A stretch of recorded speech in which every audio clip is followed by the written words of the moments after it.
maxaa ka jira in Xaliimo Gobaad ay ku biirtay ururka qarsoon ee Illuminati-ga maxaa ka hoosgareeyay in Xaliimo Gobaad oo aan ognahay in ay xishka aaday ayna ka toobad keentay xumaantii badnaa ee ay soo samaysay maxaa ka hoosgareeyay in ay nuucan sir soo gasho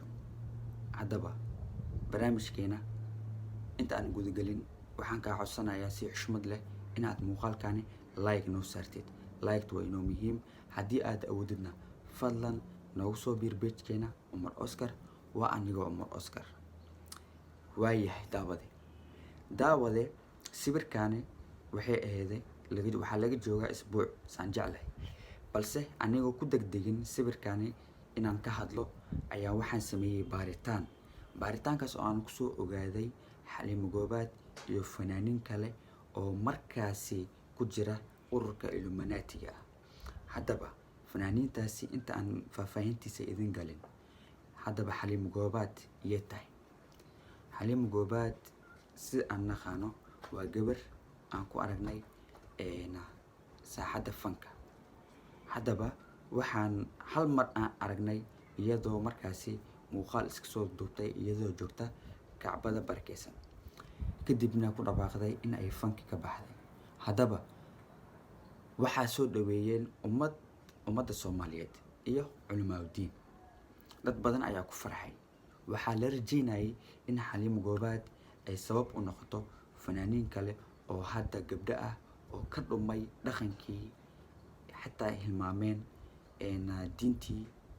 wanaagsaneed ee ku soo barbaareen ayna ku dhashteen haddaba waxaan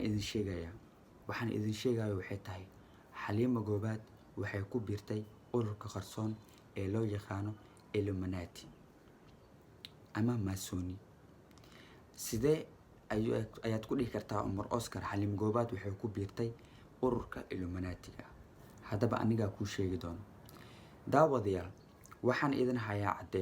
caddeemahaasna idinka ayaad arki doontaan insha Allah waxaan isku dayi doonaa muuqaalka xiga inay noqon doonaan fanaaniintaasna aad idinka caddeemahooda weliba gacantooda ayay ku wataan xitaa ma aan wax ani isku keenay waa wax ayaga samaystay